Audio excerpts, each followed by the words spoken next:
is much smaller than the world, but it changes the world. The new Red Nose.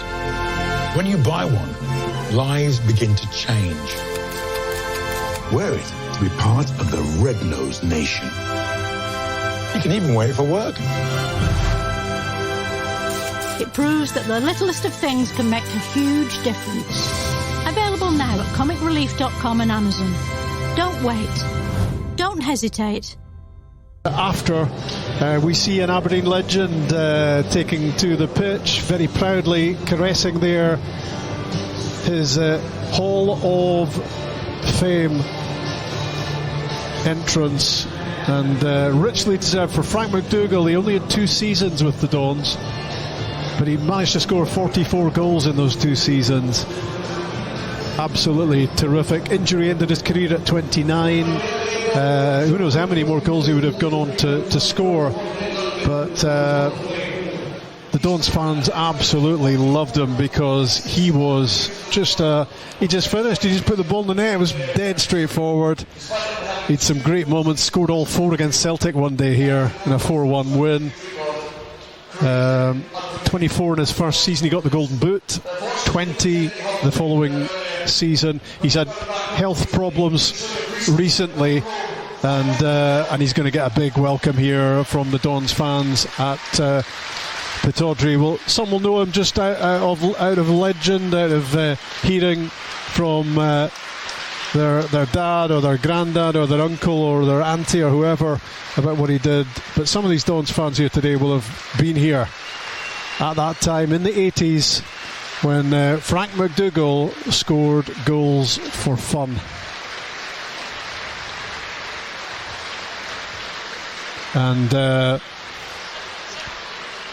it's very fitting that he should join some very famous names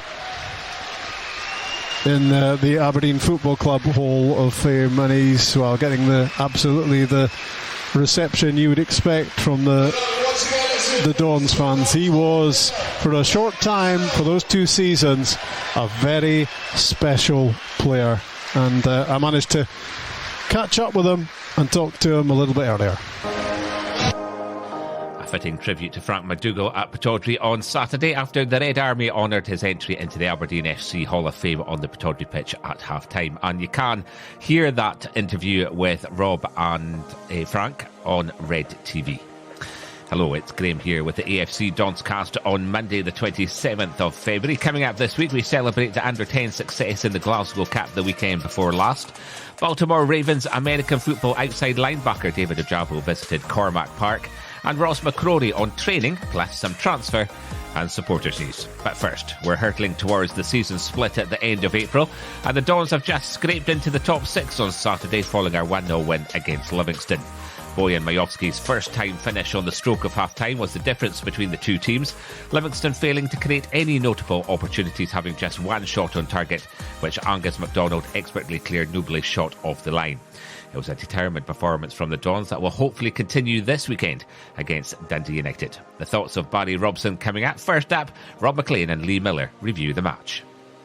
Rob Maclean and Lee Miller at Pittodrie on the day that Aberdeen got themselves back in the top 6, back there on goals scored, level on goal difference and points with Livingston, who they beat here today, courtesy of Bojan Majowski's 17th goal for the Dons, and it was a bit special, the winning goal, wasn't it? It was a great composed finish. He could have easily lashed at that with his weaker foot, but he just took his time, composed finish into the top corner, and it was thoroughly deserved. All-round good performance from Aberdeen. And these were the scenes at the final whistle. Barry Robson will be very happy with that. All smiles among the players as well. It was a big team performance, although Bojan Majowski, I guess, grabs the headlines in many ways because it was a great goal. Ryan Duncan and Matty Pollock involved in the build-up. He just passed it into the top corner. Graham Shinney voted man of the match by Lee. He just embodied what Aberdeen were all about today, and you can see how contented the Aberdeen players are to have not just got the points, but it was about the quality of performance against a team that can be so difficult to play against. But Barry Robson and his players found a way here today and it was a bit of a challenge for you to pick man of the match. It was that sort of day. It was, because every one of the Aberdeen players fought for each other. You could see that they were fighting for their manager, they were fighting for each other, and even right through, the goalkeeper didn't have much to do, but the two centre halves. But I think, all in all, I think it comes from Shinnie in that midfield, a real captain's role, and then you can see what it meant to him in the end there. He's punching there, and he's having a bit of wind up with Devlin through the game, and it's just sheer passion for the game and love for the game, and he looked as if he enjoyed that one, I'll tell you that. What it needs now for Barry Robson, I'm sure he'll stress this afterwards, he'll be delighted about the way that this has gone today. It was a pretty, for 1-0 it was quite comfortable, but Aberdeen need to back it up at Tannadice next weekend. Yeah, definitely. I think Barry will be really happy with his play from back to middle. That little bit in the final third was just missing today, was just lacking. Their play, their good passing movements, their good patterns of play, but that final decision in that final third, that's what was lacking today. And see, once you get that right, he'll be flying. He'll be absolutely flying. He'll be delighted with that, but he needs to kick on again, and he'll want more goals. I know Barry well, and he'll want to be ruthless in that final third, and that's what the message will be to the players through the week, and I'm sure he'll kick on from here now. A step of progress, that's for sure, though. Aberdeen back in the top 6, courtesy of that 1-0 win against Livingston here at Pittodrie. Next stop, Tannadice and Dundee United next weekend. Barry, 1-0, but it felt like quite a comfortable 1-0. Yeah, I think so. I think you saw how well we defended. I think that's something that we've been trying to rectify since we've came in. It's hard to get a real flow into the game. You can see that when the ball goes out, the way Livy play, they'll take their time to go and take a throw in, they'll take their time to go and take a corner, they'll take their time to they try and take the sting right out of the game, and all we're trying to bring is intensity and try to get into a rhythm, so they frustrated us with that. But listen, that's football, that's what we need to deal with, and I thought we dealt with it quite comfortable in the end. The goal was a touch of class, wasn't it? Great ball in from Ryan Duncan, Matty Pollock competing for the header, and then a lovely finish from Bojan into the top corner. Yeah, that's what Bojan's job is. I thought Ryan Duncan put an unbelievable ball in. I thought he had a very good first half as well. Ryan started tired in the end, but yeah, that's what Bojan's job is, and I think we played okay. We were comfortable. Is it the style we would love to go and play?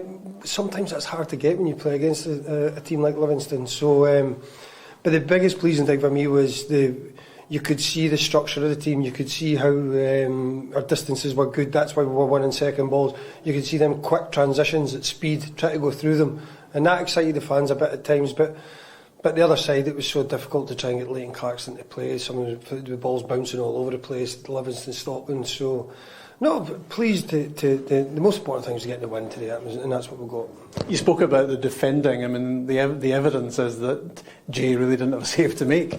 No, and I think we obviously knew we took a few sore ones before we came in, so we really had to try and structure the back four or the back five that we've played. We've tried to put some basic ideas in, some simple ones. We've worked on that. As you said, the structure of the whole team, the distances from the centre-backs to the forwards, the distances from the full-backs to the opposite wide player, and that's where you get your base from. So we've worked on all these things. You can start to see some of it coming out. As I said, the speed on transition will look very good. Control of the game's not there at the minute, but it's because Livy don't help you do that, and the pitches, where we're at, all these different things, and that's what takes time, but winning football matches is the most important thing. You told me pre-match that you don't look at the league table. If you do, you will see that Aberdeen are in the top 6, and that's encouragement, isn't it? Just to be back where Aberdeen feel they should be. Yeah, I think so. But I think when if we look at it all and you see where we were against St Mirren, went down to 10 men after 5 minutes, and I was comfortable we would have won that game. Then we go and beat Motherwell. Celtic at the minute are flying, which is always a difficult game down there, and then you win today. So. I think we're looking a lot more steady and structured and assured, and I think we've won the game today again, and we just need to try and carry that on. But as I say to players, we've not achieved anything yet. I mean, to go and win games at Aberdeen and at home is expected here. So for me, it's nothing to really celebrate. It's what we expect, and we just want to send the fans away home happy. And back it up next week at Tannadice. Yeah, tough game. Always a hard place to go and play. They're going to be right up for it.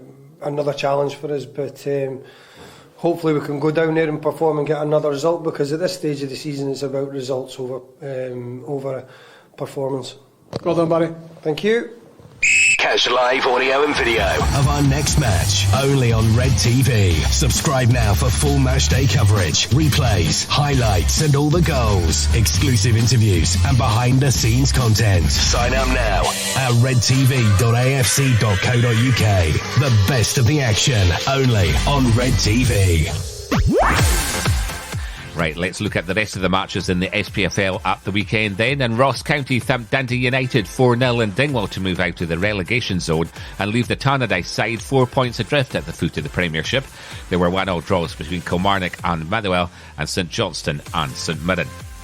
Queen's Park are now 4 points clear at the top of the Championship after beating Hamilton Accies 4-1 at New Douglas Park, while Dundee were held to a 1-1 draw by Inverness Cally Thistle at the Kilmac Stadium. Morton moved level on points with third place Ayr United thanks to a 2-1 home win over Cove Rangers, while bottom club Arbroath drew 0-0 with Partick Thistle at Gayfield. Dunfermline Athletic beat Queen of the South 2-0 at Palmerston to stay 5 points clear at the summit of League One. Closest challengers Falkirk won 3-1 at Airdrie, and FC Edinburgh are up to third place following a 3-0 victory over Clyde at Meadowbank Stadium. Alloa Athletic are in fourth spot after defeating Montrose 1-0 at the Indodrill Stadium. Bottom club Peterhead drew 1-1 with Kelty Hearts at Balmoor. Dumbarton lost 2-1 at home to Elgin City, and their lead at the top of League 2 is down to 2 points after Stirling Albion drew 0-0 at Forfar Athletic.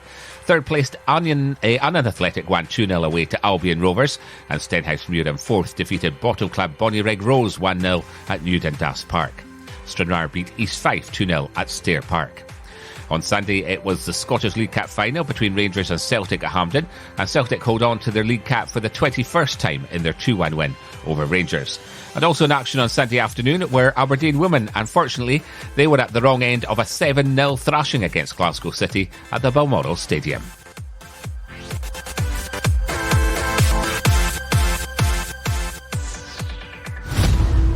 The slow horses. Not typical MI5.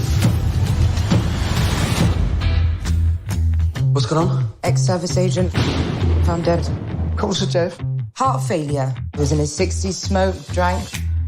I'll do all that. Look at me. Huh? I'm in my prime. He left a note on his phone. Cicada.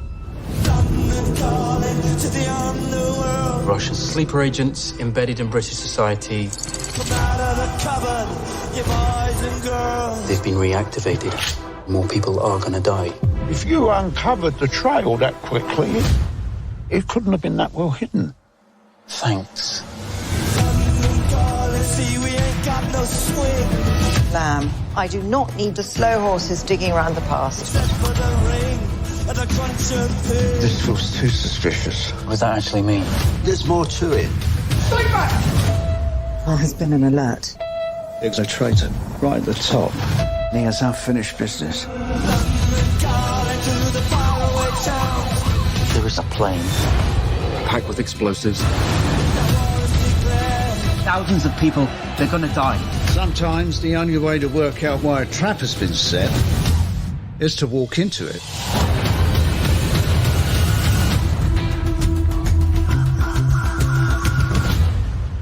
New spies, new threats, same old Jackson Lamb. Slow Horses Season 2 is streaming now, only on Apple TV+. Aberdeen fan and Baltimore Ravens outside linebacker David Ojabo visited Cormack Park last week. Red TV caught up with him on his story to American football.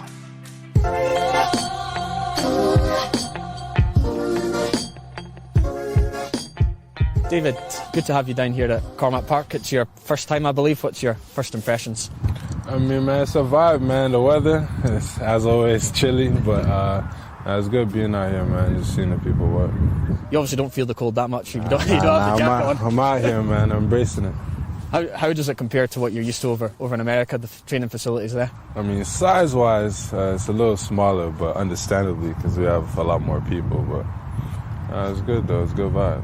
And for yourself, how does it feel to be back in Aberdeen? Is it nice? Man, the feeling never changes, man. You know, it's home for me. So any chance I get, man, I'm back home. Is it strange for you? Can you comprehend like being over in America and Baltimore and then coming back here? Is it humbling almost to come back and just appreciate your roots? Yeah, that's the perfect word, man. It's a humbling feeling. Just kind of, I used to drive these streets, you know, literally every day. So just to come back and almost kind of let my hair down a little bit, you know, it's a good feeling. And for those who don't know, can you tell us a little bit about your story about how you came to Aberdeen and then you ended up over in America playing in the NFL? Yeah, so I mean, I was over here playing footy and basketball, and then you know, to try to like elevate my game, take it to America. You know, it didn't really work out as much, so you know, I found out American football. You know, God blessed me, so yeah, that's how I took off from there. And how's your first season been? Have you enjoyed it? Yeah, no, it was good. It was good. You know, I was coming back from an injury, recovered fully now, but that's a blessing to be where I'm at, man. It's really fun. My NFL knowledge isn't great, but I was doing my research and I got told to ask you, excuse my terminology is not right, sack on Joe Burrow? Yeah. Is that right? How was that? That was a great feeling. Yeah, my first sack, great feeling. You know, like I said, coming back from injury. You know, it was my first game I even played, you know, so to really get the ball out too, you know, it was a blessing. Yeah. And I know a couple of the guys are NFL fans. You haven't had a chance to speak to them yet because they're training, but you're going to catch up and have a chat? Man. Just, you know, see the guys, man, see what they're talking about. Yeah. We've got Dante as well, who's American, obviously. Yeah. I think you actually maybe have a couple of mutual friends. Yeah, I might, man. We know everyone around here, man, apparently, so we're going to see.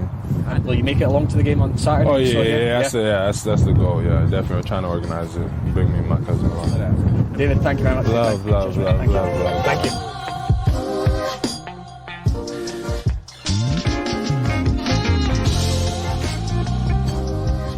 Our under-10s paraded the Glasgow Cup trophy at half-time on Saturday after their Cup final win against Rangers. Coach Mark Emsley and a few of the players spoke to Red TV about their victory.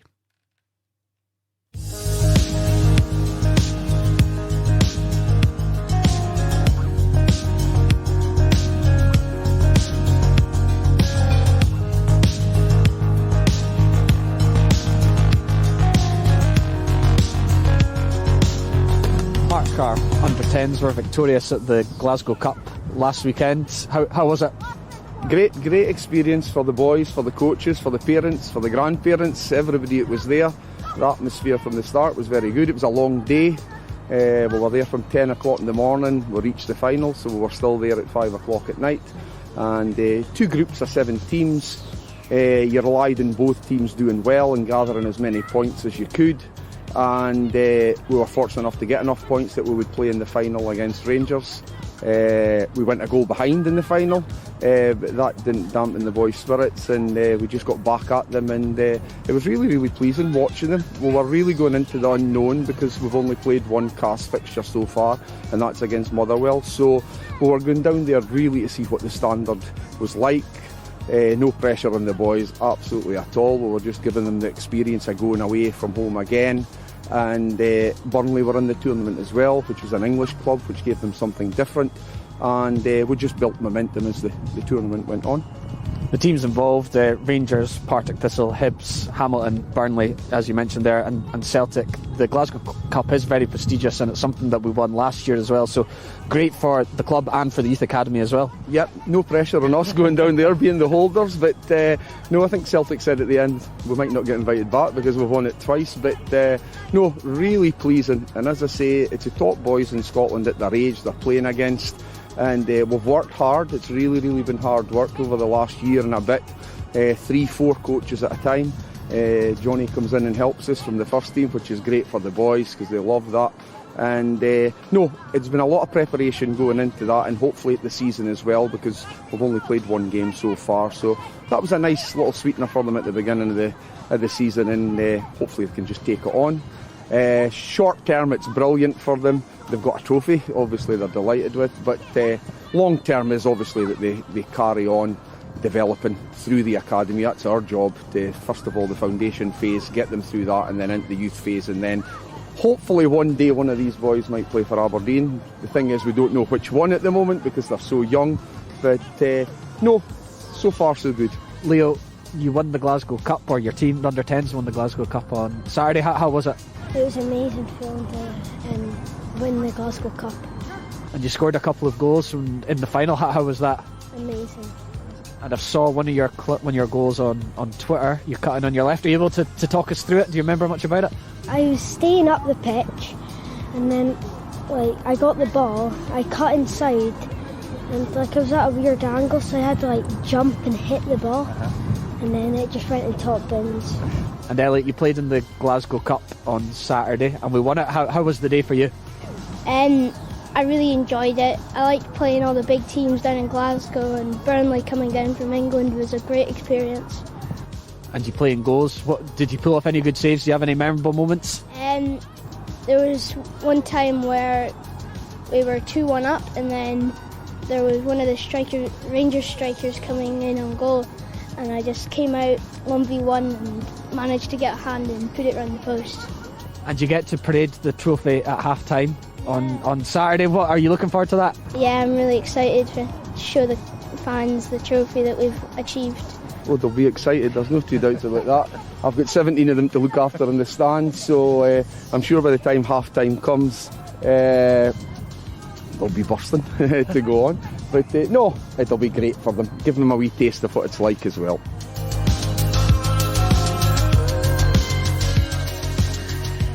Congratulations to the team on their win.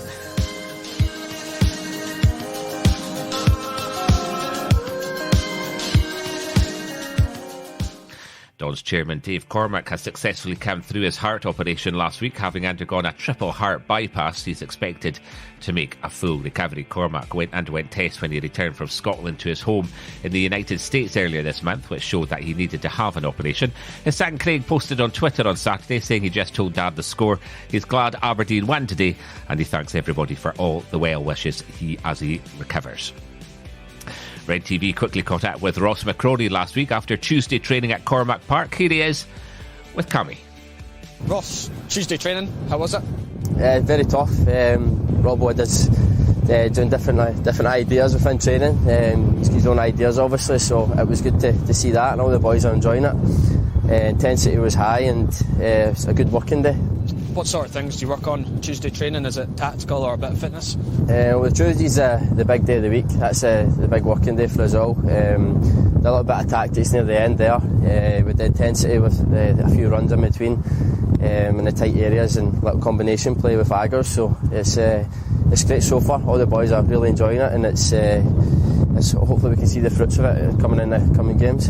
You've missed the last couple of games, unfortunately. How frustrating has that been? Incredibly frustrating. I've been champing at the bit just to get back playing again. It's been 2-3 weeks, so I've just been working hard, just been working away in the gym, out on the pitch, and trying to improve as a player. Because I've not really had that all season. A few weeks off, to be honest. So it's frustrating to miss the games, but I'm champing at the bit to get back and playing again. On Saturday, a huge game back at Pittodrie. How much are you looking forward to it? It's massive. Obviously, if we've got aspirations to be the top end of the table, we need to start picking up the points. From now until the split anyway, we need to accumulate as many points as we can to get into the top 6 anyway to start with, and then push on to the top 4 anyway. So it's going to be tough. We've got a tough run of games, but starting with Livy at the weekend, I'm quite confident. And finally, a bit of transfer news now, and Kevin Hanratty has joined Highland League side for Martin United on loan until the end of the season.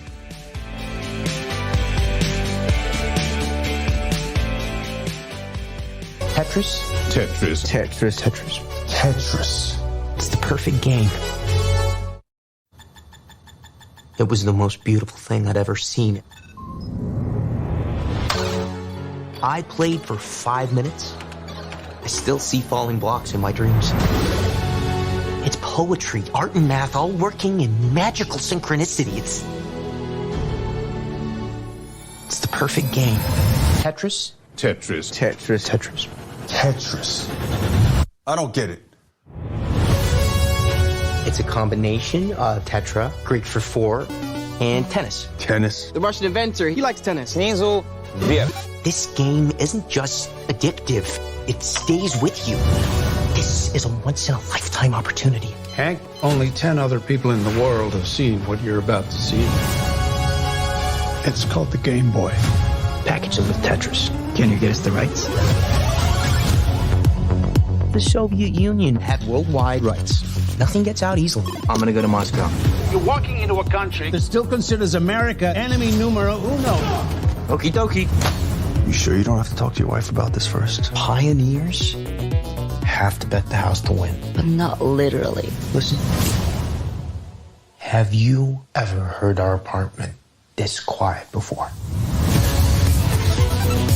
This is the inventor of Tetris. Your game is brilliant. I'm gonna make you a millionaire. Mr. Hodges, have you ever negotiated with the Soviets?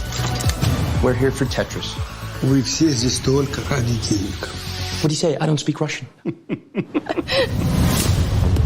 The most powerful man in Communist Party is watching you and your family. Do you know where your husband is? What the hell is going on? The world is changing, and Soviet Union will not be left behind. You want to play with the big boys?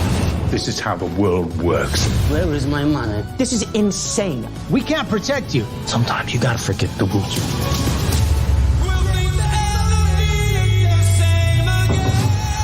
Go, go, go, go!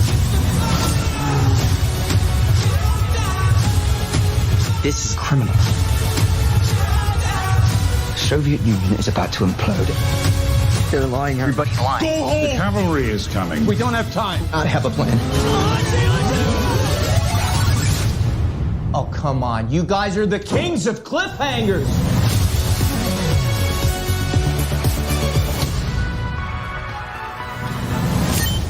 Not the bad.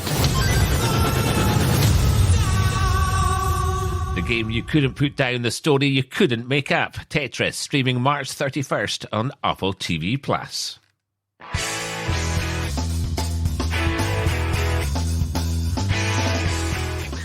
Aberdeen women are in action away to Hibs at Meadowbank Stadium on Wednesday night. Kick-off is at 7:30pm. And they're also away to Partick Thistle this coming Sunday. Kick-off at Pittodrie Park is at 1pm. Tickets are still on sale for our league match against Dundee United at Tannadice on Saturday. Kick-off is at 6pm. You can book online via afc.co.uk/e-tickets, over the phone on 01224 63 at 1903, or in person from the Pittodrie ticket office. It's open Monday to Friday, 9:30am to 5pm. And you can also catch the game live on Red TV International. Coverage starts at 5:45pm. 4 other matches in the Premiership on Saturday, all 3pm kickoffs. It's Hearts versus St Johnstone, Livingston versus Hibs, Rangers are at home to Kilmarnock, and MacDougall are away to Ross County. And on Sunday, a midday kickoff between St Mirren and Celtic. That's your lot for this week. I'll be back with more next Tuesday evening as normal. Till then, have a great week and stand free.